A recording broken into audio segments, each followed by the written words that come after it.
अस्सलामुअलैकुम जी नाज़रीन, बात करते हैं डॉलर की उड़ान और महंगाई के बारे में। हमारे साथ हैं सियासी व समाजी रहनुमा और चीफ एग्जेक्टिव हैं आइकॉनिक सिटी स्टेट के मोहम्मद आमिर बलोच साहब। इनसे जानते हैं कि इनका ये ताजर बरादरी से भी इनका काफ़ी वाबस्तगी है और रियल स्टेट से भी। मज़ीद इनसे जानते हैं ये महंगाई के मौके पर क्या कहना चाहते हैं आवाम को। अस्सलाम वालेकुम। वालेकुम अस्सलाम वरहमतुल्लाहि वबरकातुहू। जी बिस्मिल्लाहिर्रहमानिर्रहीम। सबसे पहले तो मैं इंतहाई अफसोस और दुख के साथ इस चीज़ का इज़हार करना चाहूँगा कि गवर्नमेंट ने जो डॉलर की कीमत है और जो पेट्रोलियम मसनूआत की कीमतें बेतहाशा इजाफ़ा किया जा रहा है, उसके ऊपर दुख और अफसोस का इज़हार करते हुए ये ऐलान करना चाहता हूँ कि गवर्नमेंट को होश के नाखुन लेने चाहिए। गवर्नमेंट ने जो ख्वाब हमें गरीब तबके को और मिडिल क्लास तबके को जो ख्वाब दिखाए थे, सुहाने ख्वाब दिखाए थे, पाकिस्तान की तरक्की के ख्वाब दिखाए थे, गरीब मिडिल क्लास लोगों की तरक्की के ख्वाब दिखाए थे। इंडस्ट्री के हवाले से भी मैं बात करता चलूँ, क्योंकि मेरा कंस्ट्रक्शन इंडस्ट्री से, रियल इस्टेट इंडस्ट्री से तल्लुक़ है। तो रियल इस्टेट इंडस्ट्री और कंस्ट्रक्शन इंडस्ट्री को जो ख़ुसूसी पैकेज दिए गए थे, उसके हवाले से भी बात करता चलूँ कि गवर्नमेंट ने जो डॉलर की वजह से प्राइसेस की बेइंतहा इजाफ़ा हुआ है, सरिये के अंदर, ईंटों के अंदर, सीमेंट के अंदर, वो कंट्रोल से बाहर है। पाकिस्तान इस वक्त डिफ़ॉल्टर के करीब पहुंच चुका है। पाकिस्तान के गरीब लोग ख़ुदकशियों पे मजबूर हैं।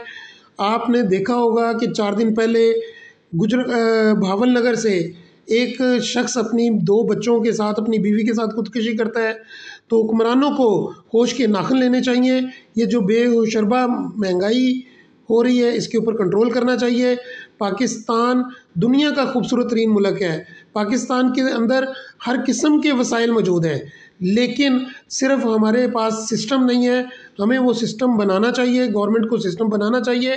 पाकिस्तान तहरीक इंसाफ का नारा लगा के हुकूमत के अंदर आई थी, लेकिन पिछले 3 साल में अगर हम देखें तो 3 साल के अंदर इंसाफ नाम की कोई चीज़ नहीं हुई। इनको ना कोई पूछने वाला है, ना कोई कहने वाला है। मेरी चैम्बर ऑफ कॉमर्स के जितने भी पाकिस्तान के चैम्बर ऑफ कॉमर्स के अदारे हैं, उनसे भी अपील है कि वो अपने गरीब पाकिस्तान की आवाम का ख्याल करते हुए गवर्नमेंट को कोई एक line of action they, government को कोई पॉलिसी दे, ताकि गवर्नमेंट उस पॉलिसी के ऊपर चले। गवर्नमेंट के ने आज तक जितने भी वज़ीर ख़ज़ाना लिए हैं या मशीर ख़ज़ाना लिए हैं, वो सब इंपोर्ट किए गए हैं। पाकिस्तान के अंदर नौजवान, इंतहाई पढ़े लिखे नौजवान मौजूद हैं। पाकिस्तान के नौजवान पूरी दुनिया को जाके अपनी फैसिलिटीज़ दे रहे हैं। सर ये बताइएगा, जैसे कि आपने इस हुकूमत की तो बता दी है कि इसने महंगाई की है, साबका हुकूमत दौर भी आपने देखे हैं, उसमें क्या डिफरेंट था इस पिछली गवर्नमेंट और आज की गवर्नमेंट में अगर हम देखें तो पिछली गवर्नमेंटों ने वो दावे कम किए थे, इस गवर्नमेंट ने दावे ज़्यादा किए थे पाकिस्तान के अवाम को खुशहाल बनाने के लिए, महंगाई को कंट्रोल करने के लिए, पाकिस्तान को एक ट्रैक पे चलाने के लिए। लेकिन बदकिस्मती से जो दावे किए गए थे 1 करोड़ नौकरियों के, घरों के, इसी तरह से बेरोज़गारों को रोज़गार देने के, लेकिन उनमें से कोई एक भी वादा पूरा नहीं कर सके, सिवाय कट्टों के, सिवाय अंडों के और मुर्गियों के।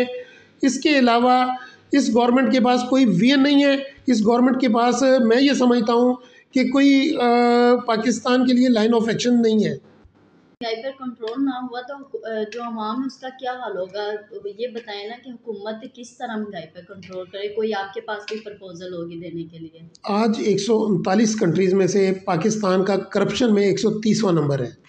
इसी तरह से महंगाई के हवाले से सोमालिया के साथ हमारा मुआवजा किया जाना शुरू कर दिया लोगों ने कि शायद आने वाला वक्त बहुत करीब सोमालिया की तरह यहाँ पे भी कहत होगा। गरीब को खाने के लिए रोटी छीनना पड़ेगी एक दूसरे से, और अल्लाह ना करे कि पाकिस्तान का हाल वो सोमालिया जैसा हो। गवर्नमेंट को चाहिए कि अच्छे लोगों को ले, अच्छे मुआशदानों को ले, बैठ के IMF जिसके कहने पे हम चलते हैं, जिसके कहने पे हम पेट्रोल की कीमतें रोज़ बढ़ा रहे हैं, बिजली की कीमतें बढ़ा रहे हैं, गैस की कीमतें बढ़ा रहे हैं, उनको हम एक टाइम दे दें कि उस टाइम तक हम आपके बाउंड हैं, उसके बाद हम आपके साथ हमारा कोई तल्लक नहीं है। जो कर्ज़ा हमने आपको देना है, खान साहब ने जब आए थे ये दावा किया था कि मैं ये कर्ज़ा 60 दिन में उतार दूँगा, लेकिन 3 साल गुजरने के बावजूद भी 30-70 साल की हिस्ट्री में वो कर्ज़ा नहीं लिया गया था जो पिछले 3 साल में ले लिया गया है। अगर हमने इस कर्ज़े से अपनी जान ना छुड़वाई तो अल्लाह ना करे कि पाकिस्तान डिफ़ॉल्ट में चला जाए।